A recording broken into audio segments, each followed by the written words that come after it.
દોસ્તો તમારું સ્વાગત છે ન્યૂ વિડીયોમાં। તો ઓલા વિડીયોમાં આપણે તમને આ પર્વત તારા કવિતાનું પૂર્ણ બધું કરી લીધું, પણ ખાલી આપણે સ્વાધ્યાય લખવાનું કીધું હતું। તમે બહુ કોમેન્ટ કરી એમાં કે સ્વાધ્યાય દેખાડો ભાઈ। સ્વાધ્યાય તો મેં સ્વાધ્યાય લઈને આવી ગયો છું। તો સૌથી પહેલાં આમાં બધું આપણે તમારે વાંચવાનું છે। આમાં મારે કંઈ વાંચવાનું હોતું નથી। શબ્દ સમૂહ માટે એક શબ્દ રાત્રિના અંધકારમાં ટમટમતું જીવડું એટલે આજ્ઞા, એટલું કહેવાનું। અને પછી આપણે પ્રાર્થના કેમ કરીએ છીએ? તો આપણે પ્રાર્થના મનની શાંતિ અને આત્માના ખોરાક માટે કરીએ છીએ, અને પ્રાર્થના આપણે આત્માનો ખોરાક છે એવું લખી દેવાનું છે। તમને કઈ કુદરતી સ્થળો ગમે છે? તો મને તો નદી, સરોવર, દરિયો, પર્વત વગેરે ગમે છે। વગેરે કુદરતી સ્થળ મને ગમે છે એવું લખી દેવાનું છે। મેઘધનુષ્ય વિશે તમે શું જાણો છો? તો મેઘધનુષમાં 7 રંગ હોય છે એવું લખવાનું છે। અને यहाँ पे रुको, मैं यहाँ पे देखो, यहाँ पे लिख देता हूँ ये वाला मेघ। रुको 2 मिनट। देखो अब हम लिखते हैं। મેઘધનુષ્યમાં 7 રંગ હોય છે અને તે વરસાદની ઋતુમાં આવે છે। નદી, સરોવર, દરિયો, પર્વત વગેરે કેવી રીતે બન્યા છે? તો અહીંયા જ લખ્યું હતું કુદરતી સ્થળોની જવું ગમે છે। તો મેં બોલું હતું નદી, સરોવર, દરિયો, પર્વત વગેરે, તે પણ અહીંયા લખ્યું છે। તો આપણે તે લખવાનું કુદરતી રીતે બનેલું હોય છે। આપણને ઈશ્વર તું કહીને કેમ સંબોધિત કરીએ છીએ? તો આપણે એવું કહેવાનું, અહીંયા એવું લખવાનું છે કે આપણે એને એવું સન્માનથી આપણે કહીએ છીએ, દિલથી એવું કહીએ છીએ એવું લખી દેવાનું છે।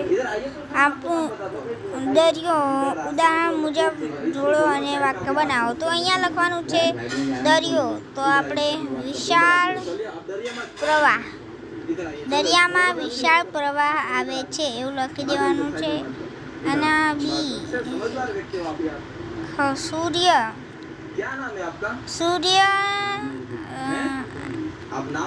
આકાશમાં ગરમી કરે છે।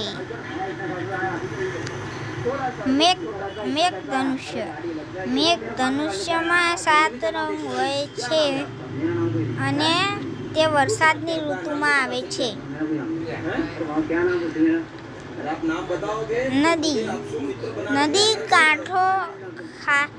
નદી કાંઠે ખારાશ હોય છે એવું લખી દેવાનું છે। અને અહીંયા લખવાનું ત્રાળ, સિંહ, ત્રાળ, કેસવણી, સિંહની ત્રાળ મને ગમે છે, સિંહની કેસવણી કરતાં મને ગમે છે એવું કે લખી દેવાનું છે। ઉદાહરણ વિશાળ દરિયો, દરિયાની ખારાશની મદદથી આપણું ખૂબ મીઠું પકવીએ છીએ।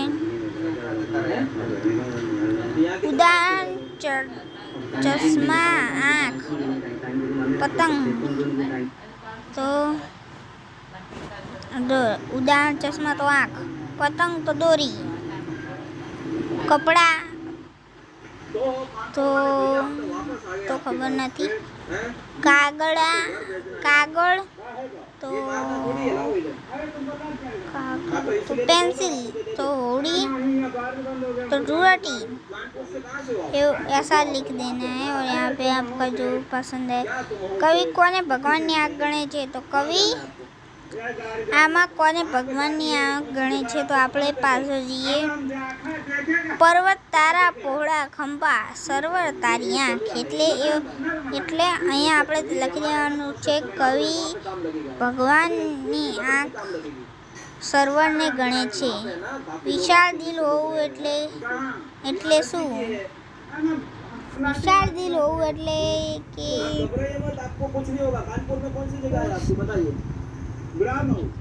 સારા કામ કરવા, મેઘ ધનુષ્ય અને મોરપીંછની સમાનતા હોય છે. મેઘ ધનુષ્ય અને મોરપીંછમાં કલરની સમાનતા હોય છે. સૂર્ય અને ચંદ્ર એકબીજા સાથે સંતાકુકડી રમતા હોય એવું કેમ લાગે છે? કેમ કે સૂર્ય ઉપર જાય ત્યારે ચંદ્ર હેઠે આવે. સૂર્ય હાથમે તારે ચંદ્ર આવે અને ચંદ્ર હાથમે તારે સૂર્ય આવે. એટલે એવું લાગે છે કે સૂર્ય ચંદ્ર બે સંતાકુકડી રમતા હોય એવું. તું તરણાનો તારણહારો, ઝરણાનો તું નાદ. નીચેનું પંક્તિ સમજાવો. ફૂલને રંગ સુગંધે તારી છે સોગાત. એટલે તું તરણાનો તારણહારો, ઝરણાનો તું નાદ. રૂકો ઉભારો. નાદ એટલે ઉભારો. રૂકો. અહીંયા લખેલું હોય છે સામાન્ય રીતે મધુર લાગતો અવાજ એવું લખેલું હોય છે. એટલે અહીં લખવાનું એક બીજો પાર્ટ આવી ગયો. શું છે? તું તરણાનો સામાન્ય રીતે મધુર લાગતો અવાજ. તું તરણાનો તારણહારો, ઝરણાનો તું નાદ. એટલે કે તું ચરણાનો તારણહારો, ઝરણાનો તું અવાજ. સામાન્ય રીતે મધુર લાગતો મોટો અવાજ એટલે અવાજ જ કહેવાય.